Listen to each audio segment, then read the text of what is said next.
আসন্ন জাতীয় সংসদ নির্বাচন উপলক্ষে আয়োজিত মত বিনিময় সভা আজকে সবার সম্মানিত সভাপতি উপস্থিত আছেন প্রধান অতিথি হিসাবে আমিরাবের ইউনিয়নের সুযোগ্য আহ্বায়ক এবং উপস্থিত আছেন অত্র ইউনিয়নের আহ্বায়ক কমিটির সিনিয়র আহ্বায়কবৃন্দ এবং সিনিয়র যুগ্ম আহ্বায়কবৃন্দ এবং উপস্থিত আছেন অত্র ইউনিয়নের এবং ওয়ার্ডের ত্রিশালের বিভিন্ন অঙ্গ সংগঠন ও সহযোগী সংগঠনের নেতৃবৃন্দ এবং উপস্থিত আছেন বিভিন্ন পর্যায়ের কর্মীবৃন্দ, সমর্থকবৃন্দ এবং ভোটারবৃন্দ। আসসালামু আলাইকুম। হিন্দু ভাইদের প্রতি আদাব। মত বিনিময় সভায় আমরা আজকে যে বিষয়টি আলোচনা করছি, ইতিপূর্বে বিভিন্ন বক্তাগণ আলোচনা করেছেন, আপনারাও জানেন। আসলে কি আমাদের উদ্দেশ্য এখানে বসার মূল উদ্দেশ্য হচ্ছে কি, আগামী 12 তারিখ জাতীয় নির্বাচন। সকলে জানি না ভাই, জানি না যে নির্বাচন আমরা কি উদ্দেশ্যে এখানে একত্রিত হয়েছি, ধানের শীষে আমরা কিভাবে এই 1 নম্বর ওয়ার্ড থেকে বিজয়ী করতে পারি সে উদ্দেশ্যে আমরা আজকে এখানে সমবেত হয়েছি। উপস্থিতি জনতা, আজকে আপনাদের কাছে একটি অনুরোধ থাকবে। আমরা জানি যে দেশে চারদিকে আজকে বিএনপির গণজোয়ার উঠেছে, সেই লক্ষ্যে আজকে আমাদের ত্রিশালেও বিএনপির ধানের শীষের গণজোয়ার। এই গণজোয়ারে আমরাও যেন সকলেই অংশীদার হয়ে আমরা এই 1 নম্বর ওয়ার্ড থেকে ধানের শীষকে বিপুল করে বিজয়ী করার জন্য আপনাদের কাছে আহ্বান করছি। এবং সেই সাথে আজকে মহিলা যারা আছেন আমার মা ও বোনেরা, আপনাদের কাছে একটি বিনীত অনুরোধ।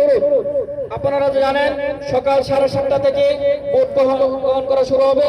আপনারা সকলেই সকাল সকাল কেন্দ্রে যাবেন, ভোটটা দিয়ে এসে ধানের শীষ প্রতীকে দিয়ে তারপর আপনারা বাড়িতে এসে রান্না বান্নার কাজ শুরু করবেন। আপনারা কি রাজি আছেন না?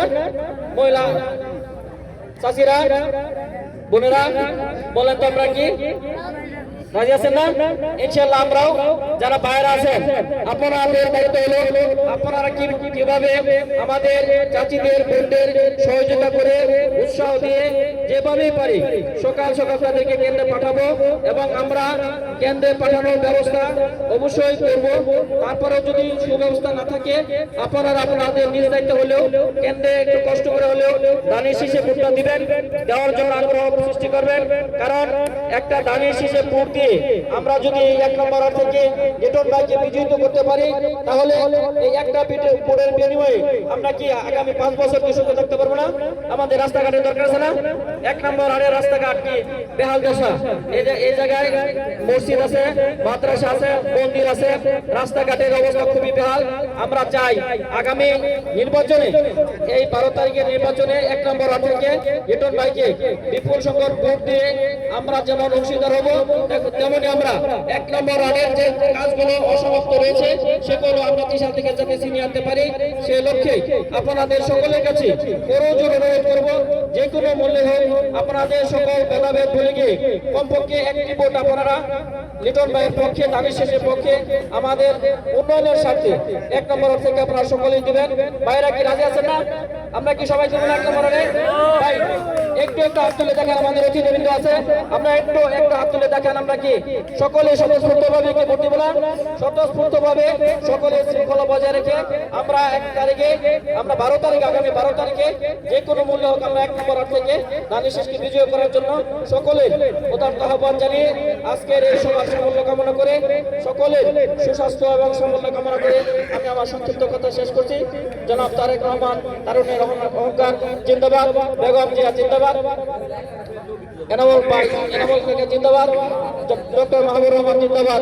আজকের এই সভার যারা আয়োজন করছেন তাদেরকেও আমি আমার এই অন্তরস্থল থেকে ধন্যবাদ এবং মোবারকবাদ জানিয়ে আমি আমার কথা শেষ করছি। আসসালামু আলাইকুম।